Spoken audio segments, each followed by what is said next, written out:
امریکہ کے ایران پر مسلسل چھٹے روز فضائی حملے، مزید 9 افراد شہید، متعدد زخمی، بندر عباس، احوال، جزیرہ قشم، بشہر، سرخ، جزیرہ کیش پر بمباری، پلوں، ہوائی اڈوں، ریلوے تنصیبات کو نشانہ بنایا گیا۔ خمیر بندر کے پلوں پر حملے میں شہداء کی تعداد 7 ہو گئی، 9 افراد زخمی۔ ہرمزگان میں امریکی حملوں میں 2 افراد جان سے گئے، بندر عباس کا مواصلاتی ٹاور بھی نشانہ، بعض علاقوں میں بجلی کی فراہمی معطل، ایران شہر ایئرپورٹ پر بھی میزائل حملہ کیا گیا۔ امریکی جارحیت پر ایران کا جوابی وار، عراق، اردن، کویت میں امریکی اہداف کو نشانہ بنا دیا۔ بحرین اور سعودی عرب کو ملانے والے کنگ فہد پل پر بھی حملہ، قطر میں واقع العدید امریکی فضائی اڈے کے قریب دھماکے کی آوازیں سنی گئیں۔ عراق کے شہر اربیل میں امریکی میزائل لانچ پیڈ پر ڈرون حملے، کویت میں بھی امریکی میزائل لانچ پیڈز اور قصر بیس کے قریب نصب امریکی ریڈار سسٹمز کو نشانہ بنایا گیا۔ ٹرمپ کا چین پر 2020 کے امریکی صدارتی انتخابات کے ڈیٹا کی سب سے بڑی چوری کا الزام، چین نے امریکی ووٹرز کی 22 کروڑ فائلیں حاصل کی۔ صدر ٹرمپ کا امریکی قوم سے خطاب، کہا چین امریکہ کے انتخابات میں مسلسل مداخلت اور الیکشن ڈیٹا ہیک کرنے کی کوشش کر رہا ہے۔ چین چاہتا ہے کہ میں امریکی صدارتی الیکشن ہار جاؤں۔ چین نے امریکی عوام میں میرے بارے میں منفی تاثر پیدا کرنے کی کوشش کی۔ آبنائے ہرمز کی صورتحال پہلے جیسی کبھی نہیں ہوگی، امریکہ آبنائے ہرمز پر ایران کے خود مختاری سے خوفزدہ ہے۔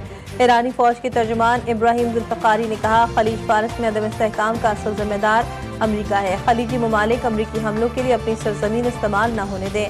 امریکہ خطے کے امن کو دانستہ نقصان پہنچا رہا ہے، ایران کے ساتھ تعاون سے اجتماعی سلامتی ممکن ہے، امریکی مداخلت ختم ہو تو خطے میں پائیدار امن قائم ہو سکتا ہے۔ reason for the recent strikes over the course of the last several days is because Iran violated the Memorandum of Understanding that we struck with them. Specifically, in the Memorandum of Understanding that they signed, they were not to fire on commercial vessels moving through the Strait of Hormuz. And unfortunately, they have made the tragic decision for them to do that. And President Trump is not going to sit by and allow these active acts of terrorism to take place in the Strait without ensuring Iran pays consequences for that, and that's what we are witnessing right now. Iran نے آبنائے Hormuz میں جہازوں کو نشانہ بنا کر M O you کی خلاف ورزی کی، ٹرمپ سے بیٹھ کر ایران کو جہازوں پر حملہ کرتے نہیں دیکھیں گے۔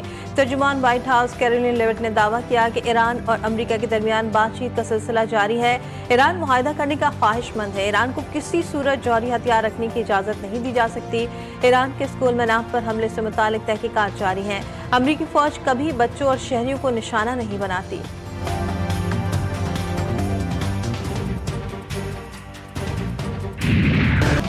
امریکہ اہم تنصیبات پر حملے کر کے جنگی جرائم کا مرتکب ہو رہا ہے، حملے اقوام متحدہ کے چارٹر اور عالمی قوانین کی کھلی خلاف ورزی ہیں۔ ایرانی وزیر خارجہ عباس اراغچی کا 2 ٹوک پیغام، تمام عالمی حکومتیں امریکی جنگی جرائم پر کارروائی کی پابند ہیں۔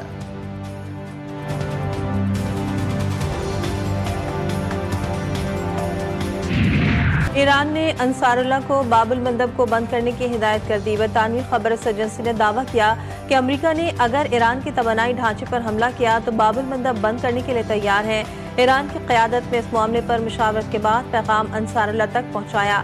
خبر رساں ایجنسی کے مطابق انصار اللہ نے باب المندب کے اطراف میزائل اور ڈرون تعینات کر دیے۔ ٹرمپ نے بھی ایران میں زمینی فوج بھیجنے پر غور شروع کر دیا۔ امریکی اخبار کا دعویٰ، ایرانی جزائر پر قبضے کے منصوبے کا انکشاف۔ رپورٹ کے مطابق گزشتہ کئی روز کے دوران ہونے والی اعلیٰ سطح کی بریفنگز میں صدر ٹرمپ کو سفارتی کوششوں کے ساتھ زمینی فوجی کارروائی کے مختلف آپشنز پر بھی بریفنگ دی گئی۔ ایران کے خلاف فوجی دباؤ بڑھانے سے متعلق متعدد تجاویز کا جائزہ لیا گیا۔ قطر نے ایران کے خلاف فوجی کارروائی میں شامل ہونے کا اسرائیلی پروپیگنڈا مسترد کر دیا۔